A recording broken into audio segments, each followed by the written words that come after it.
마태복음 20장에 품꾼 얘기도 몇 시에 왔어요?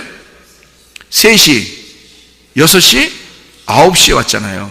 그리고 나중된 자가 몇 시에 왔어요? 11시에 왔단 말이에요. 1시간 일하려고 1시에 왔단 말이에요. 11시에. 그러니까 앞에 몇 명이 왔어요? 자, 3시, 6시, 9, 아니, 그렇죠? 3시, 6시, 9시. 이렇게 3시, 6시, 9시, 이렇게 몇 명이 왔어요? 3명이 왔잖아요. 3명 누구예요? 모세, 엘리야, 침례 요한. 이렇게 셋이 왔잖아요. 그래서 모세와 엘리야가 율법과 선지자고요. 그것을 대표해서 마지막 주자가 침례 요한이에요. 그래서 모세, 엘리야, 침례 요한. 이렇게. 그리고 나머지 예수 그리스도와 나중 온 자. 이렇게 된단 말이에요. 그러니까 그 나중 온 자가, 그래서 그 말 하는 거예요. 예수님이 나중 온 자를 먼저 만들고 먼저 온 자를 나중 만들겠다. 그 얘기를 왜 괜히 해요? 여러분 생각을 해보세요. 여러분 같으면 착각을 어떻게 하냐면 교회 온 사람, 먼저 교회 찾아온 사람하고 나중에 교회 온 사람하고, 이게 나중 온 사람이 열심히 해가지고 이렇게 상 받을 것 같아. 처음 온 사람들은 이제 힘도 별로 안 쓰고 이러다가 이제 나중에 이렇게 될 것 같아. 아니, 천국이 무슨 상 많이 받고 상 적게 받고 하는 곳입니까? 성경에서? 그렇지 않아요. 똑같이 품삯을 주는, 천국은 똑같은 곳입니다. 스데반이 받는 천국, 바울이 받는 천국이 똑같아요. 침례 요한이 받는 천국, 내가 받는 천국이 똑같단 말이에요. 바울이 받는 천국하고 내가 받는 천국이 똑같아야지 천국이죠. 그죠? 천국이 예수님인데, 예수님이 천국인데, 아니, 여러분 아마 가면은 조금 그래도 차등이 있지 않을까? 열심히 일한 사람은 큰 집 주고, 좀 덜 열심히 한 사람은 작은 집 주고, 이렇게 생각할지도 몰라요. 그리고 그렇게 천국을 본 사람들이 하도 많아서 그렇게 얘기를 또 해주니까 그런 줄 알고 있는 사람들이 굉장히 많단 말이에요. 가보시면 알겠죠. 가보시면. 제가 알기로는 예수님이 누구한테나 똑같으신 예수님이라고 나는 믿습니다. 예수님이 똑같은 예수님이지, 어떻게 그 차등을 둬서 큰 집 주고 작은 집 주고 새 집 줄게 헌 집 다오 그렇게 하시는 분이 아니죠. 그래서 이걸 성경을 완성하신 그 주님을 얘기하는 것입니다. 자, 내가 가지고 있는 지식의 그 나무가 거꾸로 됐을 때, 그것이 바뀌어서 내 지팡이를 놓았을 때 하나님의 지팡이로 바꿔준다.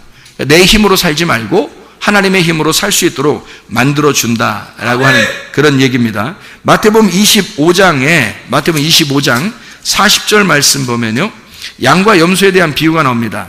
근데 여기에서 40절 말씀 보니까 임금이 대답하여 이르되 내가 진실로 너에게 이르노니 너희가 여기 내 형제 중에 지극히 작은 자 하나에게 한 것이 곧 내게 한 것이니라 하시고 할 때 그 작은 자가 뭐냐면 복음입니다. 복음. 그게 섬김을 받는 자고요. 그 복음, 섬김을 받는 자, 복음, 그가 천국입니다. 누구를 얘기하는 것이겠어요?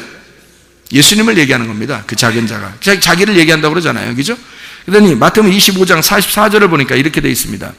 44절에 그들도 대답하여 이르되 주여 우리가 어느 때에 그럼 주께서 줄이신 것이나 목마르신 것이나 나그네 되신 것이나 헐벗으신 것이나 병드신 것이나 옥에 갇히신 것을 보고 공양하지 아니하더이까 우리가 언제 안 했는데요? 라고 했어요. 그러면 했단 얘기죠. 이 사람들은. 그죠? 염소입니다. 염소는 왼편에 있는 자들, 염소는요 자기들이 했다 그런 거예요. 그러니까 40절에 오른편에 있는 양들입니다. 양들은 자기들이 언제 했는데요? 그러니까 니네가 작은 자에게 한 것이 곧 나에게 한 거야 라고 예수님이 칭찬한 거고요. 염소들한테는 뭐라고 했냐면 너희들은 아무것도 안 했어. 그랬더니 이 사람들이 언제 우리가 안 했는데요? 이렇게 얘기했어요. 언제 안 했는데. 그러면 이 사람들은 했단 얘기죠. 뭔가 했단 얘기예요. 염소는 뭘 했다 그러니까 뭘 한 거다 그러면 여기서 말하는 건 뭐예요? 섬겼다는 얘기입니다. 열심히 섬겼다. 뭔가를 열심히 섬겼다. 하나님을 열심히 섬겼다. 하나님 열심히 믿었다. 이런 얘기거든요. 그런데 주님께서 인정을 안 하신단 말이에요. 뭘 한 거를 하나님이 받으시는 게 아니었다는 거죠. 뭘 하는 거를 내가 하지 않았습니까? 그러니까 예수님께서 아니 안 한 거예요. 안 한 거라고 그래요. 작은 자에게 하지 않으면 안 한 거래요. 그 작은 자가 복음이거든요. 큰 자는 뭐예요 그럼? 이게 그것도 아셔야 돼 또. 이게 큰 자, 작은 자가 있어요 성경에. 큰 자, 작은 자. 그걸 아셔야 돼. 자 보세요. 먼저 된 자, 나중 된 자 그랬죠. 먼저 된 자, 나중 된 자. 그러면 이걸 뭐라 그래? 큰 자와 작은 자라 그러는 거야. 먼저 된 자가 큰 자고 나중된 자가 작은 자란 말이에요. 그러면 먼저 된 자를 뭐라고 그랬다고요? 예, 먼저 된 자는 율법을 의미하는 거라고요. 나중된 자는요? 복음을 말하는 거라고요. 그러면 큰 자는 뭐라고요? 율법을 말하는 거고 작은 자는 복음을 말하는 것이다. 그러면 에서와 야곱이 있으면 누가 큰 자예요? 에서가 큰 자. 그러니까 그건 율법을 의미하고 야곱은 작은 자니까 복음을 의미하는 것이다. 그러면 여기서 작은 자에게 하지 아니한 것이라고 하는 건 누구에게 하는 거예요?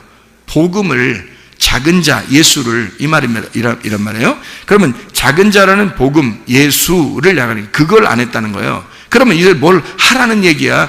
아니, 다른 사람은 염소는 열심히 섬겼대요, 자기들이. 그랬더니 아무것도 안 했다고 그러더라고요. 여기서 성경 얘기죠? 그러면 뭘 얘기하는 거예요, 여기서 그럼? 뭘 하는 걸 얘기하는 거예요. 그의 삶을 얘기하는 거예요. 삶을 얘기하는 거예요. 그 존재를 얘기하는 거란 말이에요. 그러니까 작은 자를 믿어서, 복음을 믿어서 그 믿음이 행함이에요.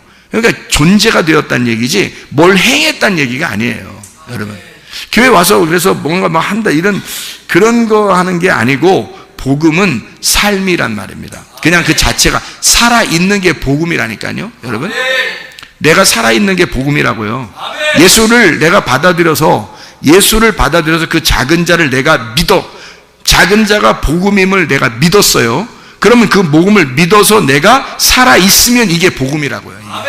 이게 양이라고 그걸 양이라고 그러는 거예요. 그러니까 뭘 해서 내가 뭘 하니까 좀 했으니까 하나님이 나 기억해 주시겠지 이렇게 생각하는 자체가 뭐라고요?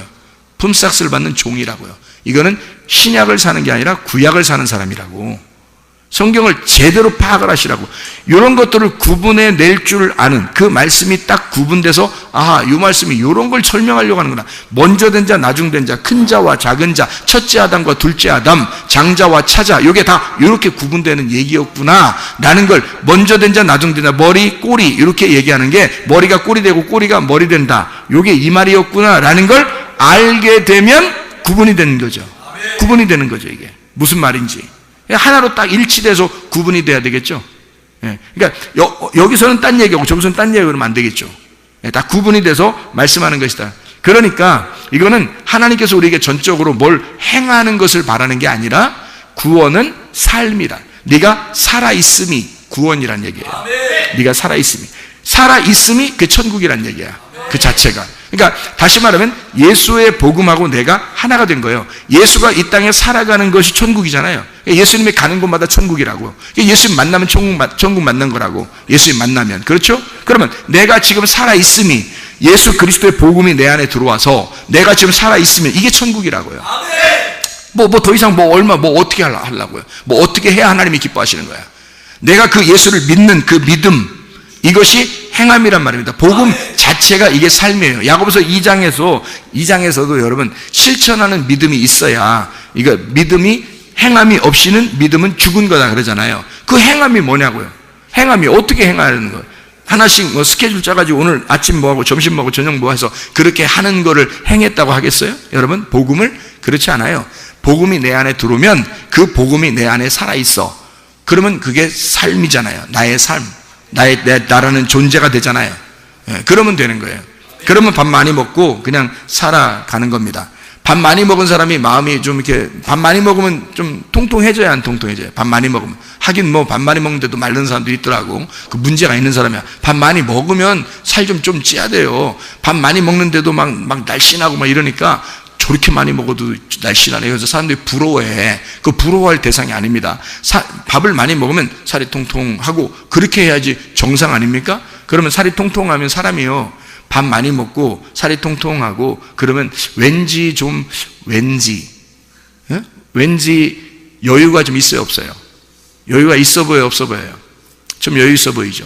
그러면 딱 말해, 뼈만 딱 이렇게 해골같이 뼈만 딱 있고 그 사람한테 만나려면, 처음 만날 때 그런 사람 만나려면 조금 이렇게 준비하고 가야 돼요.